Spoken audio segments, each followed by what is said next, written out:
अहमदाबाद में हिंदू मुस्लिम इलाके बटे हुए हैं। समय समय पर हुए दंगों के बाद टूटे एक दूसरे के प्रति भरोसे की इसमें सबसे बड़ी भूमिका है। दूसरी भूमिका डिस्टर्ब एरिया एक्ट ने भी निभाई, जिस पर विस्तार से हमने अपने पहले वीडियो में बताया है। यहाँ हुए दंगों और सरकारी अनदेखी से मुस्लिम आबादी कुछ ही हिस्सों में सिमट कर रह गई। मुस्लिमों की बड़ी आबादी जुहापुरा, शाह आलम, दरियापुर, सरखेज और पालड़ी के कुछ इलाकों में है। नए अहमदाबाद में गिनकर मुस्लिम आबादी रहती है। यहाँ के कई जगहों पर तो हिंदू और मुस्लिम आबादी के बीच मजबूत दीवार बना दी गई है। अहमदाबाद में मुस्लिम और हिंदू इलाकों की पहचान यहाँ हुए विकास कार्यों से भी आसानी से आप लगा सकते हैं। बड़ी मुस्लिम आबादी वाले जुहापुरा के कई हिस्सों में आज भी पीने का पानी नहीं पहुंच पाया है। सड़कें नहीं है और अगर है भी तो टूटी हुई,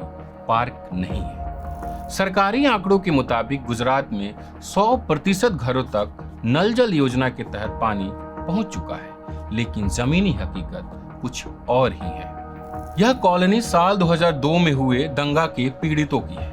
आज तक सरकार यहाँ पीने का पानी नहीं पहुंचा पाई है और ना ही सड़क। आप लोग यहाँ कब से रह रहे हैं? 22 साल हो गए। तो यहाँ पे क्या स्थिति है अभी? यहाँ पे पानी की बहुत तकलीफ है। ये झाड़ू वाले ना आते नहीं बरोबर, बहुत परेशानी है यहाँ पे। स्कूल भी बच्चों की बहुत दूर दूर है। जिस सबसे ज्यादा पानी की बहुत तकलीफ है। हम मेंटेनेंस देता, हमारा खुद का यानी पर्सनल बोर है इनका, कमेटी का।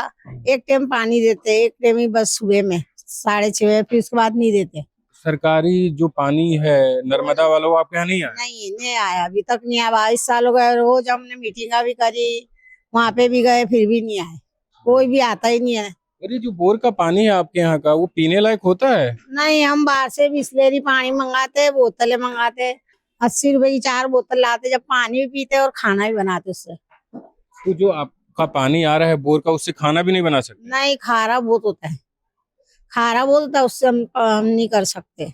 तो उसका इस्तेमाल सिर्फ कपड़ा साफ करना और नहाने में? कपड़ा और नहाना, बस 2 ही काम होता है उससे। ये पानी है पीने लायक नहीं है। टेस्टिंग करवाया था लेकिन पीने लायक नहीं है। फिर भी लोग अब मजबूरन में पानी पी भी रहे हैं। ऐसा ही नहीं है कि नहीं पीते, लेकिन पथरी की समस्या ज्यादा हो रही है यहाँ पानी की वजह से। बिजली आती है? बिजली आती है। यहाँ रोड के लिए भी कितनी बार हमने कंप्लेंट की, रोड बनाओ म्यूनसिपालिटी में। कोई कॉर्पोरेटर अभी तक यहाँ आया नहीं है भाजपा वाला। यहाँ सब भाजपा के 4 कॉर्पोरेटर है इस विस्तार के, लेकिन एक भी इधर उनके इलाके में उन्होंने देखने के लिए नहीं आया कि हमारी प्रजा क्या कर रही है। तो जो आपका ये क्षेत्र है, यहाँ के कॉर्पोरेटर बीजेपी के हैं? बीजेपी के है, लेकिन कोई भी अभी तक इधर आया नहीं। सिद्दीकाबाद कॉलोनी में 2004 से रहता हूँ और यहाँ पर ये रोड 2004 से ऐसा न ऐसा ही है। हम रहने आए 2004 से, तब से ऐसा न ऐसा नहीं। यहाँ जो पानी भी कमर तलक आ जाता है बरसात में। शिकायत बहुत पेरी की है, पर अजू तलक कोई उपाय नहीं आया है यहाँ पर। जो ये सड़क नहीं बनी, कोई बनावे तो बने ने। वोटिंग आते जब आते न वोटिंग पच जाता तो क्या तू कौन ने मैं कौन, ये रीति होता। वोटिंग आते तो आपा दो ना रास्ता बनाएंगे, न्यू करेंगे न सब करेंगे, कोई बनाता नहीं बीच। मैं 18 साल से रह रहा हूँ। इसमें कितनी बार लोगों ने नोटिस डाली है, लेकिन आज तक कोई ऑब्जेक्शन उठाया नहीं और कुछ काम करा है नहीं। तो किस हाल में रहते हैं आप लोग? बस यही है, चौमासे में तुम आओ यहाँ पे विजिट करो, आपको यहाँ से चल के निकलने का रास्ता तक नहीं मिलेगा। सब गटरें ओवरफ्लो हो जा रही है। इसके अलावा यहाँ कई और मुस्लिम बस्ती है जहाँ आज तक पीने का पानी नहीं पहुँच पाया है। लोग खराब पानी पीकर बीमार पड़ जाते हैं। हम PIL हमने की हुई कोर्ट में, उसके बाद फिलहाल में भी 3 साल से भी हम PIL करके पीने के पानी के लिए लड़ रहे हैं। आज उसके बावजूद कोर्ट ने हुक्म किया है अहमदाबाद म्युनिसिपल कॉर्पोरेशन को ओरली कि भाई ये पानी लोगों को देना चाहिए। ऐसे तो 2007 के बाद अहमदाबाद म्युनिसिपल कॉर्पोरेशन में ये तमाम एरिया को लिया गया था, लेकिन आज भी यहाँ पर लेने के बाद भी टैंकर राज चलता है, पीने का पानी नहीं मिल रहा है। अभी भी आप सरकेज ग्यासपुर का इलाका है, भाटा इलाका है और फैजाम स्कूल है और पीछे फतेहवाड़ी कैनाल है, कैनाल के बाजू में हाफिजी मस्जिद है। ऐसे कई इलाके हैं और ये तो अहमदाबाद मकतबुल सरकेज। उसके बावजूद गुजरात के कई ऐसे सूबे हैं कहीं तहसील है, वहां पर भी पीने के पानी के लोग परेशान हैं। तो हमारी हर वक्त यही पुकार रहती है केंद्र सरकार से और हुकूमत से कि आप फंडामेंटल पानी राइट है। आज इतनी भयंकर गर्मी आ रही है, क्या हर तरह का लोग गर्मी में परेशान होते हैं, कैसे कैसे पानी के लेते हैं। तो वो पानी हुकूमत को कैसे भी करके नल जल योजना के माध्यम से फिर से शुरू करके लोगों को पानी देना चाहिए, ये हमारी पुकार है। इसके साथ ही साथ यहाँ पर बच्चों के खेलने के लिए गार्डन नहीं है, बच्चों के खेलने के लिए रमत गमत के मैदान नहीं है, पढ़ने के लिए अच्छी लाइब्रेरी नहीं है, इसके बाद अच्छी हेल्थ हो जाए, दवाखाने नहीं है, अच्छी पढ़ ले स्कूलें नहीं है, अच्छी आंगनवाड़ी नहीं है, उच्च माध्यमिक स्कूल नहीं है, टेक्निकल ITI कहेंगे वो ITI नहीं है। इसके अलावा बहुत सी जो प्राथमिक सुविधाओं के अलावा होना चाहिए वो चीजें भी लोगों को नहीं दिया गया है। आपने सुना कि क्षेत्र में विकास कराने के लिए इन्हें कोर्ट जाना पड़ा। यह कोई इकलौता मामला नहीं है। अहमदाबाद में मुस्लिम क्षेत्रों में विकास के लिए सामाजिक कार्यकर्ताओं को लंबे समय से कोर्ट का रुख करना पड़ता है। मेरे हाथ में जो दस्तावेज आप देख रहे हैं, यह एक जनहित याचिका है जो सामाजिक कार्यकर्ता नदीम मोहम्मद अली और अन्य लोगों ने साल 2010 में गुजरात के हाई कोर्ट में फाइल की थी। अहमदाबाद का वेजलपुर, गयासपुर, मकरबा, जुहापुरा, वासना और रानीप क्षेत्र 2006 से नगर निगम के अंतर्गत आता है। यहाँ के लोगों से नियमित रूप से वाटर टैक्स वसूला जा रहा है, लेकिन आज तक साफ पीने की पानी की आपूर्ति नहीं हो रही है। इन इलाकों में पानी और सीवेज की सुविधा तुरंत उपलब्ध कराए जाने की आवश्यकता है। आगे याचिका में बताया गया कि नगर निगम अपनी सीमा में आने वाले अन्य क्षेत्र में स्वच्छ पानी उपलब्ध करा रहा है, लेकिन बेजलपुर, गयासपुर, मकरबा, जुहापुरा, वासना और रानीप आदि क्षेत्र में ऐसा नहीं हो रहा। यह भेदभावपूर्ण है। गुजरात के सबसे बड़े मुस्लिम बस्ती जुहापुरा के अंतर्गत आने वाले क्षेत्रों में जलापूर्ति के लिए बुनियादी सुविधाएं नहीं बनाई गई है, फिर भी यहाँ के निवासी वाटर टैक्स दे रहे हैं। आगे चलकर नदीम की हत्या हो गई। ऐसे में हम उनसे बात नहीं कर पाए। हालांकि इस याचिका के जवाब में अहमदाबाद नगर निगम ने भी विस्तृत जानकारी कोर्ट को दी थी, जिसमें उन्होंने लिखा है, बेजलपुर, गयासपुर, मकरबा, जुहापुरा, वासना और रानीप इन क्षेत्रों में पीने का पानी, पानी निकासी, स्ट्रीट लाइट और सड़क का काम किया गया है। इन क्षेत्रों के 60% आबादी को पेयजल की सुविधा प्रदान की जा रही है। इन क्षेत्रों में पाइपलाइन नहीं बिछाई गई है। टैंकरों के जरिए पानी पहुंचाया जाता है। जुहापुरा और ग्यासपुर में पानी की आपूर्ति बोरवेल और सार्वजनिक नल के साथ पाइपलाइन के माध्यम से पहुंचाई जा रही है, जिस पर 50 लाख रुपए खर्च हुए हैं। इसके अलावा अहमदाबाद नगर निगम ने विस्तार से उन कामों की भी जानकारी दी जो उनके द्वारा इलाके में की गई है। साथ ही बताया गया है कि जुहापुरा और दूसरे इलाकों में लोगों तक पानी पहुंचाने के लिए पाइपलाइन बिछाने का काम शुरू हो गया है, जो मार्च 2011 में पूरा हो जाएगा। लेकिन आपने देखा कि जुहापुरा इलाके में रहने वाले लोग आज भी पीने के पानी के लिए परेशान हैं। हालांकि स्थिति में कुछ खास बदलाव नहीं हुआ, आज भी वही हालात है। हमने जिस दंगा पीड़ितों की कॉलोनी की कहानी आपको दिखाई, वो जुहापुरा में ही स्थित है, जिसका जिक्र इस याचिका में बार बार किया गया है। लेकिन यह मुद्दा सिर्फ पानी और सीवर तक ही सीमित नहीं है। मुस्लिम इलाकों की सड़कों की भी यही स्थिति है। हिंदू बाहुल्य क्षेत्र और मुस्लिम क्षेत्र की सड़कों में आपको साफ साफ अंतर दिख जाएगा। अब भी मुस्लिम विस्तार में विकास के लिए लोगों को कोर्ट का रुख करना पड़ता है। यहाँ तक कि एक फ्लाईओवर बनाने के लिए भी यहाँ की एक सामाजिक कार्यकर्ता को हाई कोर्ट जाना पड़ा, जबकि इस फ्लाईओवर नहीं होने के कारण हर महीने लोगों की एक्सीडेंट से मौत होती है। ये जुहापुरा सरखेज का जो मुस्लिम विस्तार है, जहाँ से हाईवे नेशनल हाईवे 947 यहाँ से पसार होता है। आप देख रहे हो इसका ये सर्विस रोड है और ये सर्विस रोड के हालात है यहाँ पे। यहाँ पे यानी सिर्फ आपको कच्ची देखने मिल रही है। आप देख रहे हो सिर्फ कच्ची, यहाँ पे मिट्टी और कच्ची रोड ही नहीं है। और ऐसा लगभग 2.5 किलोमीटर का एरिया है, जहाँ पे 2.5 से 3 किलोमीटर के रोड के अंदर यहाँ पे यही परिस्थिति है। और इस सिलसिले में हम हाईकोर्ट भी गए। मैं खुद पिटिशनर हूँ, मैंने स्पेशल CL की हुई है। और उसके अंदर जब नोटिस दी गई तो जो हाईवे अथॉरिटी के अधिकारी और कॉर्पोरेशन की तरफ से जो वकील आए, उनका ऐसा कहना है कि ब्रिज बनेगा और ब्रिज बनने के बाद यहाँ पे ये काम होगा। अब ब्रिज कब बनेगा, काम शुरू हो गया है, लेकिन 3-4 साल तक लोग ऐसे ही यहाँ से लोग आते रहेंगे जाते रहेंगे। यहाँ पे 32 से ज्यादा मौत हुई है पिछले 1 साल में। मैंने एक आरटीआई की थी और आरटीआई के खुलासे में ये बात आई थी कि 32 से ज्यादा मौत हुई है। और मौत होने का कारण ये टूटे हुए रोड रास्ते, टूटी हुई जालियां और टूटी हुई हालात के पूरी परिस्थिति है। यहाँ से ये जुहापुरा खत्म हो रहा है और जुहापुरे के बाद का ये आइकॉनिक रोड कनेक्ट कर रहा है जुहापुरा से मकरबा को, जो एसजी हाईवे को कनेक्ट करेगा। टीपी 85 में भी एक 100 फीट का रोड है और यहाँ पे भी एक 100 फीट का रोड है। ये 100 फीट का रोड बना हुआ है आइकॉनिक रोड, और टीपी 85 में जो बना हुआ है उसके हालात आप देख लो कितने खराब हालात है।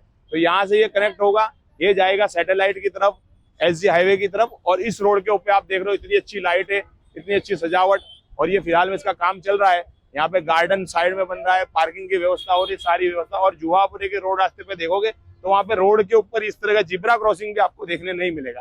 तो ये फर्क है जुहापुरा के रोड रास्तों में। अहमदाबाद म्युनिसिपल कॉर्पोरेशन के अंदर मक्तमपुरा वार्ड जुहापुरा भी आ रहा है और अहमदाबाद म्युनिसिपल कॉर्पोरेशन सैटेलाइट भी आ रहा है, लेकिन सैटेलाइट के लोगों के लिए पूरी फैसिलिटी है और जुहापुरे के लोगों को, मुसलमान लोगों को दोहरा नागरिक बनाया जा रहा है। पानी, सड़क, सीवर के इतर, शिक्षा की भी स्थिति मुस्लिम इलाकों में ठीक नहीं है। एक तरफ देश के प्रधानमंत्री नरेंद्र मोदी कहते हैं, और आज ईमानदारी से उसका उपयोग हुआ होता तो मेरे मुसलमान नौजवानों को साइकिल के पंक्चर बना करके जिंदगी नहीं गुजारनी पड़ती। ऐसा कहकर प्रधानमंत्री शायद मुस्लिम युवाओं को शिक्षा की तरफ ध्यान देने के लिए कह रहे थे, लेकिन गुजरात में मुस्लिम छात्रों का ड्रॉप आउट रेट लगातार बढ़ रहा है। लोकसभा में एक सवाल के जवाब के मुताबिक साल 2020-21 में गुजरात में अल्पसंख्यक तबके के छात्रों का प्राइमरी स्तर पर 25.5, उच्च प्राथमिक स्तर पर 31.1 और माध्यमिक स्तर पर आते आते 44% ड्रॉप आउट रेट रहा। बता दें कि गुजरात में मुसलमान, ईसाई, जैन, सिख, बौद्ध और पारसी अल्पसंख्यक के अंतर्गत आते हैं, लेकिन इसमें सबसे बड़ी आबादी मुस्लिम समाज की है। हम सब जानते हैं कि गुजरात अल्पसंख्यकों के उत्पीड़न के लिए एक बहुत ही बदनाम जगह रही है, जहां 2002 जैसे दंगे हुए और हफ्ते उससे पहले भी हर 10 साल में बड़ा दंगा होता रहा। और इसी उसमें मुसलमानों के साथ, चूंकि यहाँ पर अल्पसंख्यकों की जो सबसे बड़ी आबादी है वो मुसलमान है। टोटल यहाँ पर अल्पसंख्यक 11.5% है, जिसमें 9.7 अराउंड 10% मुसलमान हैं। तो सरकारों ने यहाँ पर अल्पसंख्यकों को कोई भी विकास और रक्षण के माध्यम या साधन जो हमारे देश के संविधान ने दूसरे राज्यों में दिए हैं या केंद्र सरकार दे रही है, उसका कोई भी सिस्टम गुजरात में नहीं बनाया गया। इसका एक उदाहरण यह है कि केंद्र में अल्पसंख्यक कार्य मंत्रालय है, दूसरे राज्यों में अल्पसंख्यक कार्य मंत्रालय है, गुजरात में नहीं है। देश के दूसरे राज्यों में राज्य अल्पसंख्यक आयोग हैं, सेंटर में राष्ट्रीय अल्पसंख्यक आयोग है, गुजरात में नहीं है। तो ये दो चीजें हैं जो विकास विभाग विकास की योजनाएं बनाता है और कमीशन उनकी शिकायतें या रक्षण से संबंधित जो प्रश्न है उनको सुनता है। ये दोनों महत्वपूर्ण संस्थान गुजरात में नहीं है। तो ये जो दिखाता है कि आप अल्पसंख्यकों के साथ जानबूझकर भेदभाव कर रहे हैं। दूसरा कि अल्पसंख्यकों की यहाँ परिस्थिति क्या है। आप जहां बैठे हैं ये इलाका जुहापुरा है। जुहापुरा मुसलमानों का सबसे बड़ा इलाका है जहां पर एक साथ रहते हैं। आप यहाँ पर अगर आप घूमें तो इसकी एक पहचान आपको मिलेगी कि हर 500 मीटर पर पुलिस एस्टेब्लिशमेंट तो आपको मिल जाएगा, लेकिन 500 मीटर पर आपको स्कूल नहीं मिलेगा। उस दूसरे 500 मीटर पर आपको आंगनवाड़ी नहीं मिलेगी, उस दूसरे 500 मीटर पर हेल्थ सेंटर नहीं मिलेगा, उसके अगले 500 मीटर पर आपको ये जो रेवेन्यू के तलाटी होते हैं वो तलाटी का कोई ऑफिस नहीं मिलेगा। आपको 500 मीटर पर दूसरा कोई पुस्तकालय नहीं मिलेगा, आपको हायर सेकेंडरी स्कूल नहीं मिलेगा, आपको इस इलाके में चिल्ड्रंस के लिए पार्क नहीं मिलेगा, आपको इस इलाके में बुजुर्गों के लिए बैठने के लिए कोई अम्यूजमेंट पार्क या कोई रेस्ट पार्क नहीं मिलेगा। दिखाता है ये कि यहाँ पर जानबूझकर सरकारी सिस्टम के जरिए उपेक्षा की जा रही है। हद तो यहाँ है कि यहाँ के पर पानी, गटर, पाइपलाइन, गटर की लाइन डालने के लिए लोगों को कोर्ट जाना पड़ता है, जो सरकार के उपेक्षा और उनके भेदभाव को दिखाता है। दूसरा, यहाँ नेशन में NMFDC बना, national minority development finance corporation. उस वित्त एवं विकास निगम की हालत यह है कि इसको सरकार ना के बराबर कुछ पैसा देती है, बाकी ये जो NMFDC से जो एक पार्ट आता है उससे ये चल रहा है। और इसमें भी 2-2, 3-3 साल से एजुकेशन लोन की एप्लीकेशन पेंडिंग है, यहाँ पर एजुकेशन सपोर्ट की एप्लीकेशन पेंडिंग। इनके पास पैसे नहीं है लोगों की एप्लीकेशंस ऑटो लोन लेने के लिए, और ये कोई भी लोन 50,000 से ऊपर दे ही नहीं पाने, क्योंकि सरकार इसको मदद ही नहीं करती, उनके कर्मचारी वहां नहीं है, कैसे काम होगा। गुजरात में अल्पसंख्यक वित्त एवं विकास निगम है जो अल्पसंख्यक छात्रों और कारोबारियों को लोन उपलब्ध कराता है। बीते 2 साल में कितने युवाओं और कारोबारियों को लोन मिला, यह जानने के लिए हम इसके दफ्तर के बाहर कई दिनों तक चक्कर काटे, लिखित में सवाल भी दिया, लेकिन यहां से हमें कोई जवाब नहीं मिला। राजनीतिक और सामाजिक रूप से पिछड़ा गुजरात का मुसलमान समाज भय के वातावरण में जी रहा है। हाई कोर्ट ही उसका आखिरी सहारा है। यहाँ भी लंबे इंतजार के बाद उन्हें राहत मिल जाती है, कभी कभी निराशा भी हाथ लगती है। गुजरात के अंदर मुस्लिम रिप्रेजेंटेशन है, वो उसका सबसे बड़ा प्रॉब्लम यह है कि सारी पॉलिटिकली पार्टी जो है वो मुसलमानों के साथ दूरी बनाकर खड़ी है। ऐसा नहीं बोलेंगे हम कि सिर्फ बीजेपी ये काम कर रही है। फिलहाल में पूरे देश के अंदर जो माहौल बना हुआ है उसके अंदर हर कोई व्यक्ति को, हर कोई नेता को, हर कोई पार्टी को हिंदुओं का सबसे बड़ा हृदय सम्राट बनने की कोशिश में सारे लोग लगे हुए हैं। और इस बात को लेकर पिछले सालों में ऐसा था कि गुजरात के अंदर 17 से ज्यादा मुस्लिम MLA हुआ करते थे, यहाँ से गुजरात से मुस्लिम MP भी जीत के जाया करते थे। लेकिन डीलिमिटेशन का जो काम किया गया है, और जो डीलिमिटेशन के अंदर विधानसभा का और लोकसभा का जो मतलब वोट बैंक को काटने का, उसके एरिया को काटने का वो जो काम किया गया है, गुजरात में डिस्टर्ब एक्ट लगाने की वजह से जो मतलब मुस्लिम कुछ एरिया में मकान नहीं ले सकते, उनकी आबादी नहीं बढ़ सकती है, उस सारे कारणों को लेकर उस तरह से पूरा सेटलमेंट किया गया है। और जहां कहीं भी मुस्लिम डोमिन एरिया है, जहां पे मुसलमान ज्यादा तादाद में बसते हैं, वो सीटों को रिजर्वेशन में, चाहे ST समाज की या SC समाज की रिजर्वेशन में डालने का काम किया गया है। मैं ST और SC समाज के रिजर्वेशन के खिलाफ नहीं हूँ। ST SC समाज का रिजर्वेशन कहीं भी होगा, उनको रिजर्व सीट मिलने वाली है। लेकिन होता यह है कि जैसे आप देखोगे अहमदाबाद के अंदर दाणीमड़ा विधानसभा है। दाणीमड़ा विधानसभा के अंदर आपको मैं बताना चाहूंगा कि ताज्जुब की बात है कि 70% से ज्यादा मुस्लिम आबादी वहां रहती है। उसके बावजूद वहां पे वो रिजर्वेशन के होने की वजह से वहां पे हमारे दलित भाई जीत के आते हैं, उनका सम्मान है हमारे दिल में। लेकिन सबसे बड़ी बात यह है कि अगर वही सीट को हटाकर और कोई सीट पे डाल दिया जाए तो वहां से एक मुस्लिम MLA जीत के आ सकता है उनके एरिया से। तो मुसलमानों के पास चुनाव लड़ने के लिए सीट कम होने की वजह से और पॉलिटिकली लड़ाई ज्यादा होने की वजह से नई लीडरशिप पैदा करना बहुत ही मुश्किल है।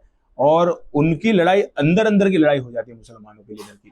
मुसलमान लीडरों को ये समझने की जरूरत है, उनको सरकार से लड़ने की जरूरत है, और जरूर हो तो कोर्ट कचहरी जाने की जरूरत है, डीलिमिटेशन के वक्त में जागने की जरूरत है। इस बात को मैं मानता हूं कि हम संवैधानिक तरीके से हम रह रहे हैं, वो बिन सांप्रदायिक देश है। लेकिन यहाँ गुजरात में जो घटनाएं घट रही है और जो पिछले 6-7 सालों से मैं रिसर्च कर रहा हूँ, और आपने जैसे बताया कि पार्ली 4 रस्ते पे जाओ, वासना 4 रस्ते पे जाओ, और अहमदाबाद के कई जगहों पे जाओ, आप देखोगे वहां पे लिखा हुआ होता है हिंदू राष्ट्र में आपનું स्वागत है। जैसे अभी वकफ का बिल आया, यूनिफॉर्म सिविल कोड जो बनाया जा रहा है, यूनिफॉर्म सिविल कोड को आप देखिए उत्तराखंड में जिसे लागू किया गया, उस यूनिफॉर्म सिविल कोड को गुजरात में लागू किया जा रहा है। और उसके अंदर जो सारी बातें रखी गई है, वो सारी बातें मुस्लिम धर्म से हटाकर तुमको हिंदू धर्म की प्रैक्टिस करने के ऊपर मजबूर करने की कोशिश की जा रही है। तो इन तमाम बातों को देखकर लग रहा है कि मैं तो हिंदू राष्ट्र में रह रहा हूँ, लोग भले अपने दिल को मनाने की कोशिश करें। तो वो गालिब का शेर याद आता है, अपने दिल को बहलाने के लिए ख्याल ही काफी है। गालिब, तो आप ख्याल देखते रहिए, लेकिन संवैधानिक तरीके से संविधान को तोड़ने का काम बीजेपी और RSS कर रही है, और देश में ये काम हो रहा है। आने वाले वक्त में जब 407 सीट बीजेपी जब लेकर आ जाएगी, तब आप देख लेना हिंदुस्तान के संविधान को बदल दिया जाएगा। जब मैं गुजरात में अपनी इस स्टोरी पर काम कर रहा था, तभी प्रधानमंत्री नरेंद्र मोदी के छोटे भाई धीरेन्द्र शास्त्री ने घोषणा की कि वो हिंदू राष्ट्र गांव बनाने वाले हैं। इसकी घोषणा करते हुए इस कथित बाबा ने एक तस्वीर भी साझा की। इस तस्वीर को दिखाते हुए एक गुजराती युवक ने मुझसे कहा कि ये बाबा अब हिंदू राष्ट्र गांव बनाने का सोच रहा है, गुजरात में तो पहले से ही ऐसे कई गांव हैं और अभी भी बन रहे हैं। जी, ये युवक बिल्कुल सही कह रहा था। गुजरात में कई ऐसे गांव हैं जिसके बाहर बोर्ड लगा हुआ है और उस पर लिखा होता है हिंदू राष्ट्रનું गांव स्वागत છે। यह बोर्ड किन गांवों में लगता है, कौन लगाता है, लगाने का पैमाना क्या है, इसकी जानकारी के लिए हम गुजरात के साबरकांठा जिले के ईडर इलाके में पहुंचे। यहाँ हमारी मुलाकात आरएसएस के जोनल अधिकारी से हुई। वो एक सरकारी कर्मचारी है। उन्होंने हमें कुछ गांवों के नाम बताए जहाँ हिंदू राष्ट्र गांव का बोर्ड लगा हुआ है। ऐसा ही एक गांव है रतनपुर। यहाँ हिंदू राष्ट्र गांव का बोर्ड पटेल समुदाय के लोगों ने लगवाया है, जिसका नेतृत्व 3 युवाओं ने किया। इसमें से एक सरकारी शिक्षक है और दूसरे डाक विभाग में सरकारी कर्मचारी हैं, तीसरे गांधीनगर में काम करते हैं। उन्होंने कैमरे पे बात करने से मना कर दिया। सिर्फ गांव ही नहीं, अहमदाबाद शहर के कई इलाकों में ऐसे पोस्टर लगे हुए हैं। घाटरोलिया जो सबसे चर्चित विधानसभा है, वर्तमान में गुजरात के मुख्यमंत्री भूपेंद्र भाई पटेल यहीं के रहने वाले हैं और उनका विधानसभा क्षेत्र भी यही है। ये कब से लगा है? वो तो बरसों से ही है। जब से हम पढ़ रहे थे उस टाइम से हम देख रहे हैं, करीबन हो गए 15-20 साल से तो हो गए, उससे ज्यादा हो गए। हाँ, मेरे ख्याल से ऐसा लगा। और ऐसा बोर्ड और जगहों पे लगा हुआ है? हाँ होगा, इधर तो है ही, कहीं भी होगा, आगे भी मुझे मालूम नहीं, लेकिन एरिया वाइज तो हो गई। एरिया वाइज तो ये जो लिखा हुआ है कि हिंदू राष्ट्र प्रखंड, तो आपको लगता है कि ये सही लिखा हुआ है? हिंदू राष्ट्र यानी समझो हम हिंदुस्तान में रहते हैं तो इसमें हिंदू राष्ट्र लिखने में कोई दिक्कत है नहीं। तो हिंदू राष्ट्र हिंदुस्तान में है, अगर हिंदुस्तान को मानते हो तो हिंदू राष्ट्र को भी मानना पड़ेगा। आपको लगता है ये हिंदू राष्ट्र प्रखंड है? हाँ, अपना हिंदू राष्ट्र प्रखंड ही है ना, अखंड ही है। हिंदुओं का राष्ट्र है तो फिर हिंदू राष्ट्र ही होगा ना। लेकिन यहाँ तो सब हर मजहब के लोग रहते हैं, सिख, ईसाई, मुस्लिम, क्रिश्चियन, अलग अलग जाति धर्म के लोग रहते हैं। जबकि सब लोग रहते हैं मगर राष्ट्र हिंदू ही है। भारत एक देशा एक है जिसमें सब समा जाते हैं। पर वो अब क्या है कि मुस्लिम तुष्टीकरण होने लग गया है, उसकी वजह से अब हमारे को ये मतलब हिंदू राष्ट्र प्रचलित करने में कोई संकोच नहीं है। तो हिंदू राष्ट्र में क्या होगा आपकी जानकारी के मुताबिक, या किसी इलाके को हिंदू राष्ट्र घोषित जो करते हैं? पूरा का पूरा जो गुजरात हिंदुस्तान है वो पूरा हिंदू राष्ट्र है। जैसे कहने का मतलब कि भाई अभी हिंदू राष्ट्र में इतने सालों से तो जैसे था कि हिंदू, मुस्लिम, सिख, ईसाई, पारसी जितने भी धर्म थे सबको एक समान दर्जा मिलता था। आज ऐसा हो रहा है कि कुछ लोग ऐसा समझते हैं कि हम ये हमारा है, वो उनको दिखाना है कि नहीं है तुम्हारा नहीं। हिंदुओं ने आपको आश्रय दिया है और उन लोगों को तुम दबाने की कोशिश मत करो, उनसे प्रेम से रहो। आपको वो कहते हैं ना, दूध मांगोगे तो खीर देंगे और कश्मीर मांगोगे तो चीर देंगे, वो वाला किस्सा हो रहा है यहाँ पर अभी। इसीलिए वो जताने के लिए हिंदू राष्ट्र घोषित करना जरूरी है कि हमारा जो राष्ट्र है हिंदू राष्ट्र है। विश्व हिंदू परिषद बजरंग दल हिंदू राष्ट्રના घाटरोलिया प्रखंडમાં આપનું हार्दिक स्वागत છે। ये बोर्ड विश्व हिंदू परिषद और बजरंग दल ने लगाया है। घाटरोलिया काफी, ये जो इलाका है काफी महत्वपूर्ण है, क्योंकि अभी गुजरात के जो मुख्यमंत्री हैं वो यहीं से विधायक हैं, भूपेंद्र भाई पटेल। और इससे पहले जो गुजरात की मुख्यमंत्री थी और अभी उत्तर प्रदेश की राज्यपाल हैं आनंदीबेन पटेल, वो भी यहीं से जीतती थी। मुख्यमंत्री जो अभी हैं उनका घर यहाँ से 200-300 मीटर ही दूरी पर है और यहाँ पे विश्व हिंदू परिषद और बजरंग दल ने ये बोर्ड लगाया है। गुजरात के अलग अलग इलाकों में ये बोर्ड लगते हैं, गांव में बोर्ड लगते हैं, लेकिन मुख्यमंत्री का क्षेत्र है। मुख्यमंत्री एक संवैधानिक पद पे बैठे हुए हैं, रोज इसी रास्ते से जाते होंगे, लेकिन यहाँ पर ये बोर्ड लगा हुआ है। अहमदाबाद बजरंग दल के प्रमुख से हिंदू राष्ट्र बोर्ड को लेकर हमने बात की, सुनिए वो क्या बता रहे हैं। जिस गांव में हिंदू जागरूक है, विश्व हिंदू परिषद की समितियां हैं, जहाँ रेगुलर समरसता का भाव जग रहा है, जहाँ रेगुलर विश्व हिंदू परिषद के और जो धार्मिक कोई भी कार्यक्रम हो रहे हैं, हिंदू सब उत्सव मनाए जा रहे हैं, समरसता को लेकर के सब एक्टिव है और रेगुलर जो मंदिरों में भीड़ रहती है, सत्संग होते हैं, तो ये गांव को हम हिंदू राष्ट्र घोषित करते हैं। और दूसरी बात रही कि आज तक कभी ऐसा कोई सामना नहीं हो पा रहा है कि प्रशासन ने हमारे बोर्ड हटा दिए हो। कहीं हुआ भी होगा, कहीं अगर किसी के परमिशन के बिना लगाए होंगे, अधिकारियों के परमिशन के बिना लगाए होंगे तो निकाल भी दिए गए होंगे, परंतु ऐसी कोई आज तक कोई ऐसी मेजर कोई घटनाएं ध्यान में नहीं आएगी। तो आप ये बोर्ड लगाने के लिए प्रशासन से अनुमति लेते हैं? बिल्कुल। तो प्रशासन अनुमति दे देता है? नहीं देते हैं, परमिशन तो ले लेते हैं। हमारे जो होते हैं लोकल लोग, वो अपने लेटर पैड पे जाकर के अनुमति ले लेते हैं और अनुमति देते हैं कि नहीं उसके अभी मालूम नहीं, पर हम बोर्ड तो लगा लेते हैं। हिंदू राष्ट्र की परिकल्पना पूरे परिवार क्षेत्र ने की है, 100 करोड़ हिंदुओं के द्वारा की गई है। तो हिंदू राष्ट्र का मतलब ये बिल्कुल नहीं है कि सभी के सभी हिंदू ही बन जाए। हिंदू राष्ट्र का मतलब ये है कि सब देश भावना से रहे, देशभक्ति की भावना से रहे, हिंदुत्व का विरोध न करे, हिंदू संस्कृति, इंडस वैली सिविलाइजेशन जो बोलते हैं हम, उसको माने, ना कि बाबर को माने, ना कि औरंगजेब को माने। ये हमारी परिकल्पना है। आपने सुना कि इनका कहना है कि कभी भी पुलिस या किसी भी जिम्मेदार संस्थान ने हिंदू राष्ट्र लिखने के कारण किसी तरह की कार्रवाई नहीं की है। यह सही भी है। जिस रास्ते से प्रदेश के मुख्यमंत्री अपने घर जाते हैं, वहीं सालों से यह बोर्ड लगा हुआ है। सरकारी पंचायत घरों पर भी भारत की जगह हिंदू राष्ट्र भारत लिखा हुआ है, लेकिन पुलिस कभी भी इसको लेकर पूछताछ नहीं करती, जैसा कि बजरंग दल के प्रमुख का कहना है। वहीं दूसरी तरफ इसी गुजरात पुलिस ने कांग्रेस के राज्यसभा सांसद इमरान प्रतापगढ़ी को एक शायरी के लिए, एक नज्म के लिए मुकदमा दर्ज कर दी। इसको लेकर जब वो गुजरात हाईकोर्ट पहुंचे, वहां से भी उनको राहत नहीं मिली। उन्हें राहत मिली तो सुप्रीम कोर्ट से, वो भी लंबे इंतजार के बाद। 54 पेज का जजमेंट है और इस जजमेंट से पहले जो 2 हियरिंग थी उसमें भी माननीय न्यायमूर्ति ने जो टिप्पणियां की थी वो सीधे उन्होंने कहा कि अप्लाई योर माइंड, क्या पोएट्री की बेसिक समझ भी नहीं है।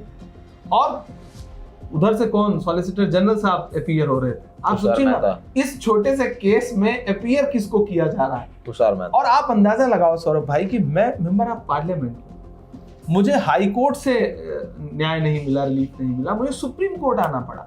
गुजरात पुलिस की अति सक्रियता सिर्फ इमरान प्रतापगढ़ी के मामले में नहीं देखी। ये वीडियो आपको याद ही होगा। गरबा के दौरान हुए विवाद में मुस्लिम युवक की पिटाई करते हुए यह वीडियो काफी वायरल हुआ। गुजरात में मुस्लिम समुदाय के युवकों का गरबा देखने जाना या खेलने जाने पर एक तरह से प्रतिबंध है, और यह प्रतिबंध सरकार की तरफ से नहीं है, बल्कि बजरंग दल और बीएचपी की तरफ से। ठीक है, अगर आपको गरबा करना है, आप नवरात्रि में क्यों आ रहे हैं? आप माता को मानते नहीं है, आपके अंदर मूर्ति पूजा वर्जित है, आप माता को नहीं मानते हैं। और मुसलमान लड़के ही क्यों आते हैं? लड़कियां क्यों नहीं आती है? सकीना क्यों नहीं आती है? सबिया क्यों नहीं आती है? फातिमा क्यों नहीं आती है? क्यों जावेद आता है? क्यों सईद आता है? क्यों जावेद आता है? फातिमा को भी लेके आओ कभी। क्यों? क्योंकि ये लव जिहाद करने आते हैं। हिंदू बेटियों को नवरात्रि के दौरान हिंदू बेटियों से गरबा में दोस्ती करके उनको फंसा करके लव जिहाद का अपना जो मंसूबा है वो क्लियर करने आते हैं। वो कोई धार्मिक लागणी से नहीं आते। अगर उनके अंदर सही में अगर नवरात्रि के दौरान माता के लिए कुछ है, श्रद्धा है, तो अपने एरिया में करे ना। अपने एरिया में गरबा पंडाल लगाए, अपने एरिया में गरबा करे, हम जाएंगे वहां पे, उनके वहां पे। पर उनको ये नहीं करना है। इस तरह की सामाजिक बंटवारे का असर ये हुआ कि आज गुजरात में मुस्लिम और हिंदू आबादी का एक बड़ा तबका एक दूसरे के कल्चर और पर्व त्योहार से अनजान है। एक दूसरे का पर्व त्योहार इनके लिए छुट्टियों का समय होता है। मुझे याद है, हम जब छोटे थे तो स्कूल के अंदर जब होली होती थी, खुशी का माहौल होता था कि आज होली है, आज होली है। स्कूल के अंदर हम होली खेलते थे, सब साथ में मिलके खेलते थे। आज हमारे बच्चों को कुछ पता ही नहीं चल रहा है कि आज होली है। बोले होली है ना, बोले अपने कपड़े गंदे हो जाएंगे, लोग हमारे मुंह पे। हम उस कपड़े को लेके आखा दिन सारा दिन फिरते थे और मुंह नहीं धोते थे, क्या हम होली खेल कर आए, आज हम होली खेल कर आए। आज नफरत की राजनीति इतनी बढ़ चुकी है कि त्योहारों में भी बंटवारा हो गया है। इसी साल मार्च महीने में ईद के दौरान देश के अलग अलग राज्यों में मुस्लिमों के सड़कों पर नमाज पढ़ने को लेकर टीवी मीडिया में काफी शोर हुआ। कई दिनों तक बहस हुई। कुछ राज्यों में इसको लेकर आदेश भी जारी किए गए। बीजेपी शासित उत्तर प्रदेश में तो यहां तक कहा गया कि अगर कोई सड़क पर नमाज पढ़ता है तो उसकी पासपोर्ट भी रद्द कर दी जाएगी। इसके पीछे सबसे बड़ा कारण सड़क पर होने वाला ट्रैफिक जाम था। वहीं मई महीने में गुजरात में बजरंग दल ने रामनवमी के मौके पर यात्रा निकाली।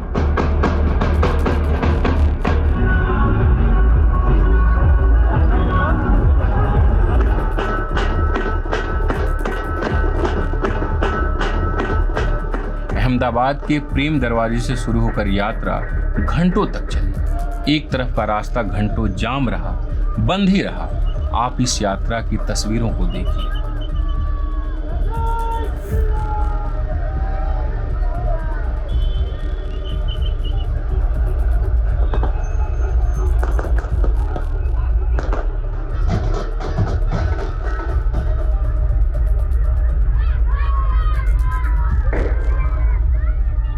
ऐसी कोई भी घटना नहीं बनी कि रामनवमी की शोभा यात्रा में लोग तलवारें लेके निकले हो, सिर्फ अखाड़े के अलावा। अखाड़ा जो है, अखाड़ा मतलब हमारा जो शौर्य का प्रतीक है अखाड़े, वो रामनवमी की शोभा यात्रा में निकलते हैं। भगवान जगन्नाथ की भी जो शोभा यात्रा है उसमें भी निकलते हैं। तो अखाड़े जो है वो शौर्य का प्रतीक है। जो कुछ ऐसी जो अपनी जो संस्कृति बची हुई है, जो अखाड़े उनके प्रदर्शन करते हैं, तो वही अखाड़े हैं। उसके अलावा एक भी कार्यकर्ता, एक भी हिंदू व्यक्ति के द्वारा तलवार या कोई भी किसी भी प्रकार के हथियार नहीं लाए गए हैं। छोटे छोटे बच्चों के हाथों में तलवार, कमर में चाकू और मस्जिदों को देखकर तेज होता नारा। संविधान जहां कहता है कि भारत एक सेकुलर कंट्री है, वहीं खुद से ही अपने क्षेत्र को हिंदू राष्ट्र घोषित करते निवासी और उस पर प्रशासन और सरकार की चुप्पी, एक तरीके से सहायता। यह सब आज भले ही सामान्य लग रहा हो, लेकिन यह लोकतंत्र के लिए खतरनाक है। अलग अलग संगठन गुजरात में हिंदू राष्ट्र को लेकर काम कर ही रहे हैं, लेकिन कुछ लोग हैं जो व्यक्तिगत स्तर पर काम कर रहे हैं। हम अहमदाबाद में देख रहे हैं कि जो ऑटो है उस पे 2 पोस्टर लगे हुए हैं, दोनों आपके नाम से लगे हुए हैं। थोड़ा उसके बारे में बताइए। हमारा कैंपेन जो है वो हर घर बनेगा सनातन धाम, ये है। सनातन धाम मतलब कि कोई एक मंदिर या कोई एक आप जहाँ पे मानते हो जिस देवी देवता को, या किसी भी तरह से कहीं पे भी आपकी आस्था जुड़ी हुई है, वहां तक सीमित नहीं है। हर घर में सनातन संस्कृति के प्रति समर्पित लोग हैं, पर वो और ज्यादा कल्चर से कनेक्ट हो, इसके लिए एक पूरा जागृति अभियान और संस्कृति से जोड़ो अभियान हम चला रहे हैं। इसमें क्या हो रहा है और इसमें जय भीम और जय श्री राम का क्या लेना देना है, थोड़ा ये भी बताइए। जो लोग हमारी संस्कृति के मानने वाले लोगों को जाति धर्म के नाम पे बांट के जो विभाजन कर रहे हैं, उनको एक संदेश देने के लिए हमने जय श्री राम और जय भीम का नारा दिया है। जय भीम मतलब संविधान और जय श्री राम मतलब संस्कृति। संस्कृति और संविधान से चलने वाले इस देश में विभाजनकारी लोग जो है, जो कट्टरवादी है, उनसे अलग होके सारे देश के लोगों को पूरी संस्कृति को मानते हुए आगे बढ़ने और एक रहने का एक संदेश हम दे रहे हैं। जितने भी चाय से लेके इंडस्ट्री तक, जितनी भी पूरे अर्थव्यवस्था से जुड़ी हुई जितने भी इंस्टीट्यूट है, छोटे बड़े धंधे रोजगार है, व्यक्ति है, प्रोफेशन है, वहां पे हम उनको पूछ के अगर वो सहमत है कि सनातन की ये गाइडलाइन हम फॉलो करना चाहते हैं और हम भी हमारे यहाँ ये सनातन धाम का बोर्ड लगाना चाहते हैं, तो वहां पे भी ये लगना शुरू होगा। और फिर हम लोगों को अपील करेंगे कि ये लोग जो सनातन को मानते हैं, जो सेवा कार्य में, जो पुण्य कार्य में, धर्म कार्य में अपना यथाशक्ति योगदान देने के लिए सहमत है, इनके यहाँ से ही चीजें या सेवाएं खरीदी जाए। गुजरात से पार्ट 1 और पार्ट 2 दोनों वीडियो हमने अपने एनएल सेना के तहत की है। ये आपके सहयोग से मुमकिन हो पाया। इस तरीके की स्टोरी कहना इसलिए जरूरी है कि अपने दौर के इतिहास को दर्ज किया जाए। क्या कुछ बदल रहा है और उसके बदलाव में हमारी सरकार और समाज की क्या भूमिका है। आपके सहयोग के लिए शुक्रिया, धन्यवाद। न्यूज़ लॉन्ड्री को सब्सक्राइब करें और गर्व से कहें, मेरे खर्च पर आजाद हैं खबरें।